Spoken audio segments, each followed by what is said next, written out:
finance part, we're getting into some shaky ground there. There are foundations that they get money from. We can encourage some of those foundations to take part, but we as a community can come together and make Athens urban ministry all that it ought to be. Together we can do it, and that's all what we need to do. And America needs to encourage everybody to do that. You know, I'm gonna take this a little step further and say that I don't think the issue is whether or not Our Daily Bread can feed everybody that comes through the stores every day. I think the issue is the number of people actually having to go to Our Daily Bread, and where we need to get to the root of the problem first. Our Daily Bread is a private institution. They've done a great job. There are not federal funds available for food. To buy food, they can buy a freezer if they need it. They can buy food prep kit for the kitchen. And I think they have provided that in the past.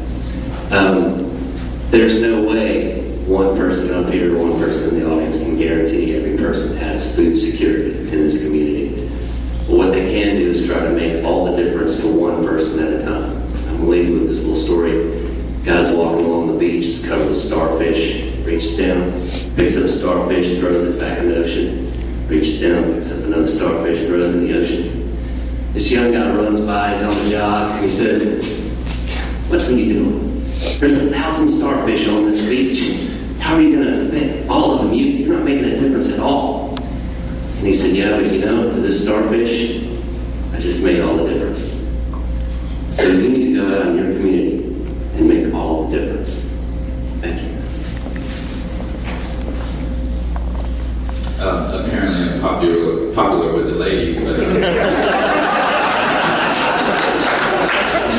guys, you haven't seen my good side, so. Our Daily Bread is a really important part of our community, and what I would like to see most done there is, I think I've mentioned this a couple times before, is I would like to see some of those people who are showing up to get the food and receive those foods to actually help in some type of community garden to provide food to those services. I think that would be a really, really important part of kind of creating that cycle of food coming in and additional revenue, and the people who are receiving those services to actually be a part of what they're doing. So, but I do thank you for the compliments. I appreciate it. Gwen next.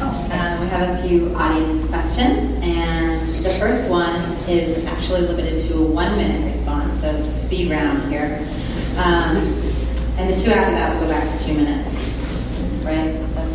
This is not a good question. This is a huge question. Well, let me ask the last call for those who were not in the last one, so So we'll start with Gwen. Define sustainability. I think sustainability means building the infrastructure, the foundation that can nurture and naturally create the resources, supply the resources that are needed to nourish a community. I think it has to be, it points to one of the things I've cared about from the very beginning. We need to strengthen ourselves from the inside.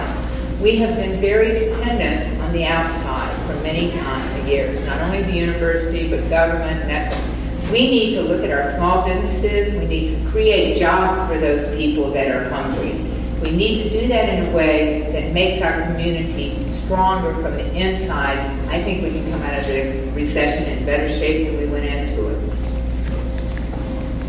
Sustainability is what can perpetuate itself without the dependence on outside changing conditions.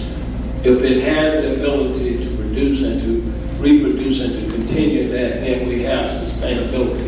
You have to be careful. There are some things we don't want that do contain that mechanism. So we have to differentiate between that and apply the necessary tools to that we want to continue, and also to ensure that the negatives don't. But sustainability is that which is able to reproduce and replenish itself in a never-ending cycle, that it may continue without losing the mayor, losing the commission, lose wherever, that it in itself can stand on its own, what it produces.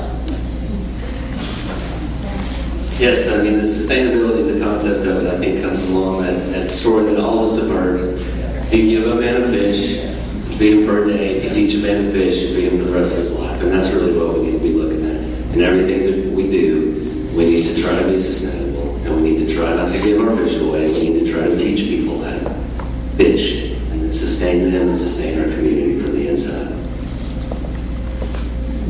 Yeah, I agree. Sustainability is something that we actually, that perpetuates itself. It's creating an environment that where someone can actually make a living off of what they're doing and contribute to our community, where we're not taking additional funds out of the local government to provide for that. That's the kind of sustainability that we need, and I believe we can encourage that with several various ideas like economic development, community gardens, things that don't cost money, things that get the community involved, and just kind of makes everybody feel like they're part of what we're doing. Tripped on my dress. I'm going to stand up and let y'all see why I'm stand up, because I'm not much bigger standing up than I'm sitting down. I'm a perfect example of sustainability. I'm still here. But to me, sustainability is, as Spencer said, teaching people to fish, not feeding them. And I think that's what our mantra needs to be in our country. And we are a country of pioneers, of entrepreneurs, of people that are can-do people. And I think most of our people can do. They need examples. I've been teaching sustainability my whole life to my children, through teaching Sunday school classes. I've done a lot of financial counseling, tax commission when people come in. And I recall a lady came in and she was having problems. I'm going to take a fraction longer than a minute because I'm short of some others, because this is an important story. But she was about to lose her home, and I was doing some financial counseling with her. She was telling me that she and her son were eating at McDonald's and places like that every night. And I said, do you know for what you're spending at McDonald's, you could be eating good, healthy food? Because that's an expensive item that you're putting in your mouth every night. It may not seem like it, but it is. And she said, oh, you know what, you're right. I've got to go out. I'm going to go over to such and such a loan place and borrow the money and buy me a big refrigerator. And I said, no. You go to the grocery store every day. If you get to McDonald's every day, you can go to the grocery store every day. You and your son will be healthier. And these are the kinds of lessons I've been teaching in my daily life all my life.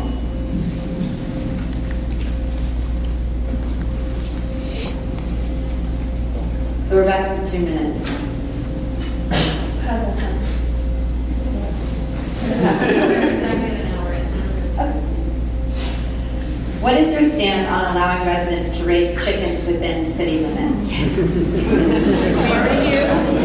And this is, just for clarification, chickens for personal or family consumption or eggs, not to sell wholesale.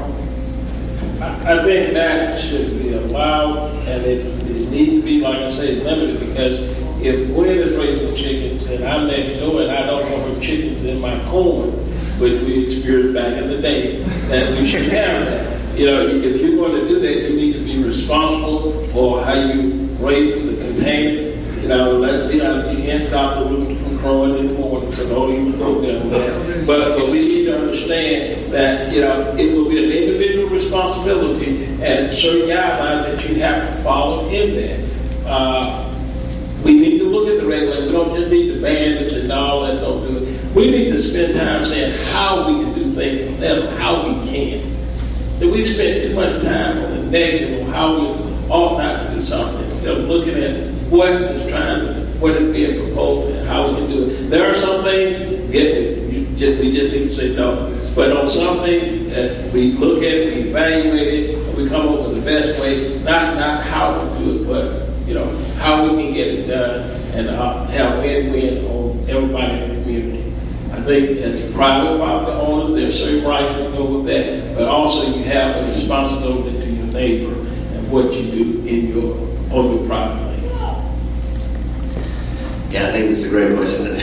I was going to bring it up on question number 2 or something, but I'm glad you asked that. I think it's important. Last comment, this is another recycled question we had, I think, from the first meeting. If you want to raise chickens in your backyard and get a couple for personal consumption, that's fine. I think it points to a bigger issue that has been pointed out before in this community a couple times. If we're going to talk the talk,